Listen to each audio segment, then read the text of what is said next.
I'm going to look at 4 things: how you turn numbers from fixed form, non-standard form, to standard form, how you do the reverse, change a number in standard form to fixed form, and then we're going to look at how you can multiply and divide numbers in standard form without a calculator. So first things first, let's change this number here into standard form. Here's what you do. First, you write down the whole string of figures up until you get a string of zeros. Now this string of zeros is only 1.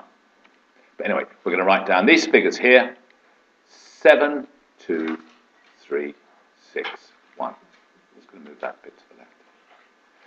Then, you put a decimal point after the first figure. Then you write, so that's the first part of a number in standard form. Then it's times 10 to some power. Now to work out the power, you count the number of figures after the first one until you get to the decimal point. In this case, decimal point's hidden. So we've got 1, 2, 3, 4, 5. This one here, this number now, in standard form is 7.2361 times 10 to the power of 5. Just go through that once more. Here we go. 421,000. I'm going to turn that to standard form. So I write the string of figures up until I get to the string of zeros. So I'm going to write down 421. I'm then going to put a decimal point after the first figure. And then it's times 10 to what power? So I count the figures after the first. 1, 2, 3, 4, 5. Yeah, again, this is to the power of 5.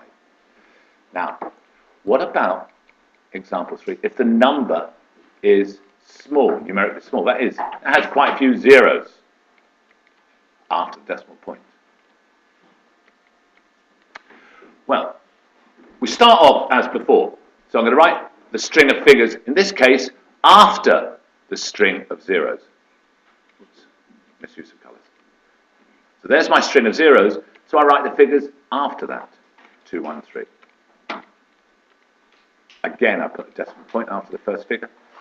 Times 10 to the... Now, this is how we work out times 10 to... We work out the power.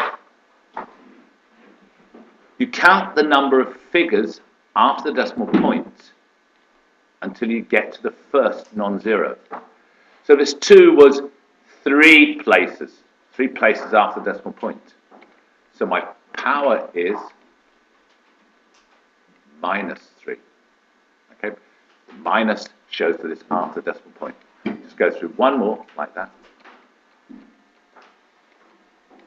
Here we go. We're going to turn this number 0.0000308 to standard form. So here's my big string of zeros. Now, here's the string of figures after those zeros. 308. I'll write those. Put the decimal point after the first figure times 10 to the power of. Let's have a look. How many places after decimal point is this 3? The first non-zero. It's 1, 2, 3, 4 places after the decimal point. So the power is going to be to the minus 4. Now, the last 2 examples are going to be converting the other way around. That is, we're going to have a number in standard form, and we're going to convert it to fixed form. Here's what we do. Identify the first part of the standard form number.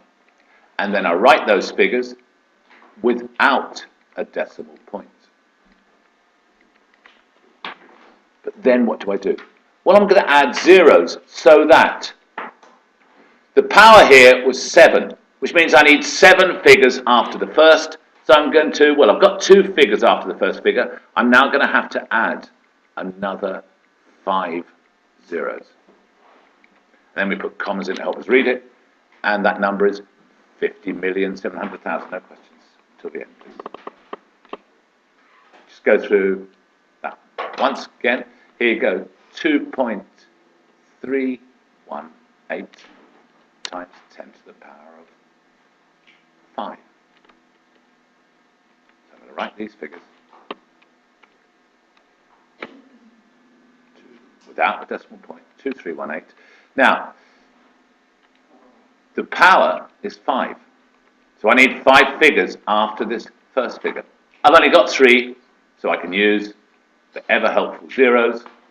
So now I've got 5 figures after the first. Put the commas in, every 3 from the right. And there we go, 231,800. Final example, 4.19 times 10 to the minus 4. So you start by writing the 419 without the decimal point. Now, that minus 4 here means that this figure here has to be 4 places after the decimal point. So I'm going to put some zeros here. Let's just check if I put my decimal point here. Have I got the 4 in the 4th place after the decimal point? I have. So there's the number, 0.00419.